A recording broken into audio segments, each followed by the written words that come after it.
నేటి 40వ శ్లోకం. వాచాం వాచస్పతేరప్యచలభిదుచితాచార్యకాణాం ప్రపంచై ద్వైర్విరించానాం తథోచ్చారితచతురరుచాం చాననానాం చతుర్నాం ఉచ్యేతార్చాసు వాచ్యచ్యుతిశుచిచరితం యస్య నోచ్చైర్వివిచ్య ప్రాచ్యం వర్చశ్చకాసచ్చిరముపచినుతాత్ తస్య చండార్చిషోవః. ఈ శ్లోకంలో సూర్యభగవానుని యొక్క తేజస్సును, గొప్పదనాన్ని దేవగురువైన బృహస్పతి యొక్క మధుర వాక్కులు కూడా స్తుతించలేకపోతున్నాయిట. అంతేకాదు, సాక్షాత్తు బ్రహ్మదేవుని 4 ముఖముల నుండి వెలువడుతున్న 4 వేదములు కూడా సూర్యదేవుని కీర్తించటంలో విఫలమవుతున్నాయి. సూర్యదేవుని పవిత్రమైన చరిత్రను, ఏమాత్రమూ వాగ్దోషములు లేని ప్రామాణికమైన వేదమంత్రములు కూడా వివరించి చెప్పలేకపోతున్నాయి అంటూ అద్భుతంగా సూర్యదేవుని స్తుతిస్తున్నాడు మయూరుడు. ఇదే భావాన్ని తన సూర్యదండకంలో త్వత్ప్రభావస్తు కః, స్వామి, నీ ప్రభావాన్ని వర్ణించటానికి ఎవరు సమర్థుడు? అంతేకాదు, స్వత్ప్రశంసోన్ముఖి, నిన్ను ప్రశంసించాలని, స్తుతించాలని వాణీపురాణి, అతి పురాతనమైన వేదవాక్కులు ప్రయత్నించి త్వం అసంప్రాప్య, నిన్ను పొందలేక, స్తుతించలేక, సంప్రాప్య లజ్జాం, సిగ్గుతో, పునర్జాడ్యవత్యేవ, ఏమీ తెలియక, ఏం చేయాలో, ఎలా స్తుతించాలో తెలియని అయోమయ స్థితిలో పడి పరావర్తతే, ఆ వేదమాత సిగ్గుతో వెనుదిరిగి వెళ్ళిపోయిందయ్యా అంటూ కీర్తించాడు మయూరుడు. అదే భావాన్ని ఈ శ్లోకంలో కూడా నిక్షిప్తం చేశాడు. వాచాం వాచస్పతేరప్యచలభిదుచితాచార్యకాణాం ప్రపంచై. అచలభిత్, అచల పర్వతములను, భిత్ ఛేదించినవాడు లేదా పర్వతములను సైతం బ్రద్దలు కొట్టగల వజ్రాయుధం కలిగినవాడు ఇంద్రుడు అని అర్థం. పూర్వం పర్వతములు రెక్కలు కలిగి ఆకాశంలో స్వేచ్ఛగా విహరిస్తూ భూమిపై ఎక్కడ పడితే అక్కడ వ్రాలుతూ ప్రజలను, ఋషులను భయభ్రాంతులకు గురి చేస్తూ ఉండేవి. ఆ సమయంలో పృథ్వీం వ్యధమానా మధ్రుం అద్యః అనే ఋగ్వేదమంత్ర ప్రకారంగా ఇంద్రుడు తన వజ్రాయుధంతో ఆ పర్వతముల రెక్కలు నరికి పృథ్వీ, ఆకాశం, అంతరిక్షం అనగా దేవలోకానికి సైతం సుస్థిరతను కలిగించాడు.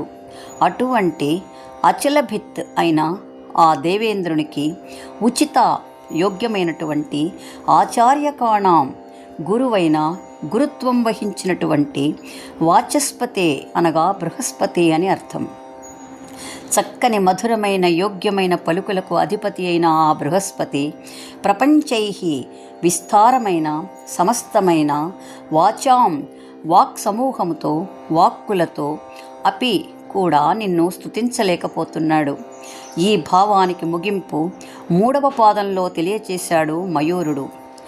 ఉచ్యేతార్చాసు వాచ్యచ్యుతిశుచిచరితం యస్య నోచ్చైర్వివిచ్య. ఆ బృహస్పతి యొక్క వాక్కులు ఎటువంటివంటే వాచ్యచ్యుతి శుచి. చ్యుతి అనగా పతనము లేదా జారిపోవడం, శుచి అనగా ఎటువంటి దోషములు లేకుండా, పదభ్రంశములు లేనటువంటి, వాచ్య స్పష్టమైన, చెప్పదగినటువంటి పలుకులతో చెప్పగలిగిన వాడు అయినప్పటికీ, అంతేకాదు వాక్కుకి అధిపతి అగ్ని అనగా అగ్నివలే పవిత్రమైన పలుకులతో, యస్య ఆ సూర్యకాంతి యొక్క గొప్పదనాన్ని, చరితం ఆ సూర్యదేవుని యొక్క చరిత్రను, అర్చాసు పూజింపదగిన విగ్రహము లేదా ప్రతిమ అని అర్థం. అనగా నిన్ను స్తుతించటంలో, అర్చించటంలో నా ప్లస్ ఉచ్యతే సరిగా చెప్పలేకపోతున్నాయి. మధురమైన వాక్కులకు, విస్తారమైన జ్ఞానానికే పేరెన్నికగన్న బృహస్పతి కూడా నిన్ను స్తుతించటంలో విఫలత చెందాడు అని అంతరార్థం. ద్వైర్విరించానాం తథోచ్చారితచతురరుచాంచాననానాం చతుర్నాం. ఈ పాదంలో మరొక మహానుభావుని ప్రస్తావిస్తున్నాడు మయూరుడు. ఈ ప్రస్తావనలో కూడా అద్భుతమైన క్రమాన్ని పాటిస్తున్నాడు. ముందుగా సూర్యుడు ఉదయించే దిశి ఇంద్రదిశి, అదే తూర్పు దిక్కు. తూర్పు దిక్కుకు అధిపతి ఇంద్రుడు. అందుకే అచలభిత్ అంటూ ఇంద్రుని, తరువాత ఆ దేవతలకు ప్రభువైన ఇంద్రునికి ఆచార్యకత్వం వహిస్తున్న దేవగురువైన బృహస్పతిని వాచస్పతి అంటూ ప్రస్తావించాడు. అటువంటి బృహస్పతి కూడా వాచ్యచ్యుతిశుచి, ఏమాత్రమూ వాగ్దోషములు లేని తన వాచాం ప్రపంచై విస్తారమైన వాక్ప్రవాహము కలిగి ఉండి కూడా నిన్ను స్తుతించలేకపోతున్నాడు అని వ్యాఖ్యానించాడు. తరువాత క్రమంగా తూర్పు దిక్కున ఉదయించిన ఆ సూర్యకాంతి బ్రహ్మాండమంతటా వ్యాపించి ముల్లోకములను ప్రకాశింపజేస్తూ బ్రహ్మలోకం వరకు వెళ్ళింది. ఈ పాదంలో ఆ బ్రహ్మదేవుని ప్రస్తావిస్తున్నాడు మయూరుడు. తథా ఏ విధంగా బృహస్పతి స్తుతించలేకపోతున్నాడో అదేవిధంగా వైరించి, ఇది విరచయ్యతి అనే పదం నుండి ఉద్భవించింది. సృష్టించేవాడు, ప్రాణికోటిని నిర్మించేవాడు అని అర్థం. కాబట్టి వైరించానాం బ్రహ్మదేవునికి సంబంధించిన చతుర్నాం ప్లస్ ఆననానాం, చతుర్నాం అనగా 4 విధములైన, ఆననానాం ముఖముల చేత అని ఒక అర్థం. చతుర్నాం అనగా 4 ముఖముల నుండి వెలువడుతున్న 4 వేదముల చేత అని మరి ఒక అర్థం. ఉచ్చారిత ఉచ్చరింపబడుతున్న, పలుకబడుతున్న, చతుర మిక్కిలి నేర్పరితనంతో కూడిన ప్రామాణికమైనటువంటి, రుచాం వేదవాక్కులు అని అర్థం.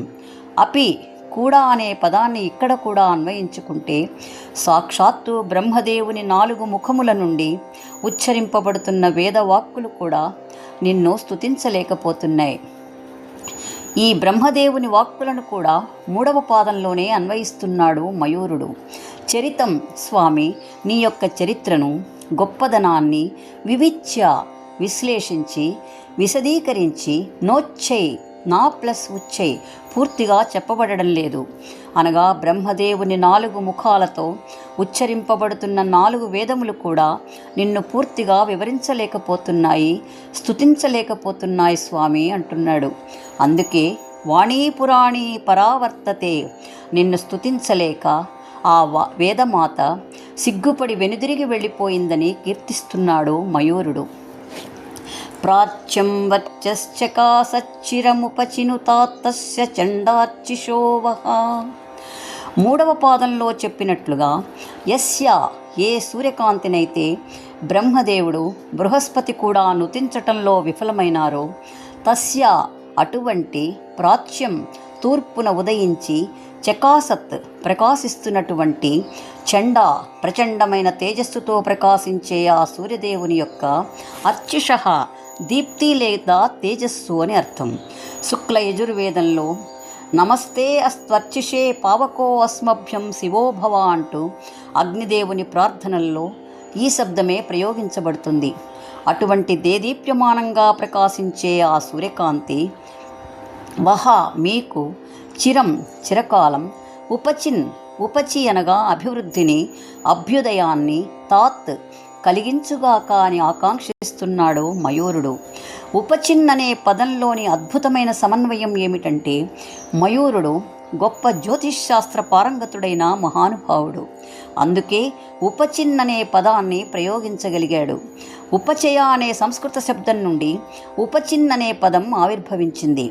జ్యోతిష్శాస్త్ర ప్రకారంగా 3, 6, 10, 11 గృహాలను ఉపచయ గృహాలు, హౌసెస్ ఆఫ్ గ్రోత్ లేదా ఉపచయ స్థానాలు అంటారు. ఇవి క్రమంగా వచ్చే అభివృద్ధిని, ఆరోగ్యాన్ని, శత్రు వినాశనాన్ని, పెరుగుదలని, విజయాన్ని, ఆర్థిక స్వావలంబనని సూచిస్తాయి. దుష్టగ్రహాలు కనుక ఈ ఉపచయ స్థానాలలో ఉంటే అవి కీడు చేయకుండా మేలునే చేస్తాయి. ఒక వ్యక్తి జాతకంలో జన్మ లగ్న స్థానం నుండి లెక్కించగా వచ్చే 3, 6, 10, 11 గృహాలు అనగా ఉపచయ స్థానాలలో శని, కుజుడు, రాహువు, కేతువు వంటి దుష్టగ్రహాలు ఉన్నట్లయితే శత్రుజయం, ఆరోగ్యం, ఆదాయ వృత్తి వ్యాపారాలలో క్రమేణా వృద్ధిని కలిగించి ఆ వ్యక్తి జాతకరీత్యా ఎంత దౌర్భాగ్యుడైనప్పటికీ అద్భుత ఫలితాలనిచ్చి ఆ వ్యక్తి జీవిత రూపురేఖలే మారిపోతాయి. శని కనుక ఉపచయ గృహంలో ఉంటే స్థిరమైన దీర్ఘకాలికమైన ప్రయోజనాన్ని కలిగిస్తాడు. అసలు ఉపచయ అంటేనే అభివృద్ధి అని అర్థం. అనగా జాతకరీత్యా దుష్టగ్రహ బాధలు తొలగిపోయి మీకు అభివృద్ధి కలుగుగాక అని ఆకాంక్షిస్తున్నాడు మయూరుడు. ఏ సూర్యకాంతినైతే బృహస్పతి తన విస్తారమైన ఏమాత్రమూ అపభ్రంశము లేని పవిత్రమైన తన పలుకుల చేతను, బ్రహ్మదేవుడు తన 4 ముఖములతో ఉచ్చరింపబడే 4 వేదవాక్కుల చేతను స్తుతించలేకపోతున్నారో, అటువంటి ఆ ప్రాతకాల సూర్యకాంతి మీ జాతకంలోని దుష్టగ్రహ ప్రభావం ఉన్నప్పటికీ ఆ దుష్టగ్రహాలు మీ జన్మలగ్న ప్రకారంగా ఉపచయ స్థానాలలో ఉండి క్రమంగా అభివృద్ధిని, ఆరోగ్యాన్ని కలిగించుగాక అని ఆకాంక్షిస్తున్నాడు మయూర మహాకవి. ఈ శ్లోకానికి జంఛాల వారి అనువాదం. అతి పవిత్ర చరిత్ర నందించు దీక్షతో ఇంద్రునకుపదేశమీయగల్గు ఆచార్యవరుని బృహస్పతి మహనీయ సురుచిర మధుర వాక్సుధల చేత సరసీరుహాసను చతురాననమ్ముల ఉజ్వల మహిమతో ఉదయమంది పాపజాలమ్మును ప్రక్షాళనము సేయు అతిపూత రుక్వాక్ సమూహము చేత విశదమునరించలేక సంస్థుతుల నంది మొట్టమొదటగా తూర్పు మెట్టునెక్కి అదిగో వచ్చుచున్నది భాను నరుణ దీప్తి. సోదరా తెమ్ము పూజా ప్రసూన వితతి. స్వస్తి.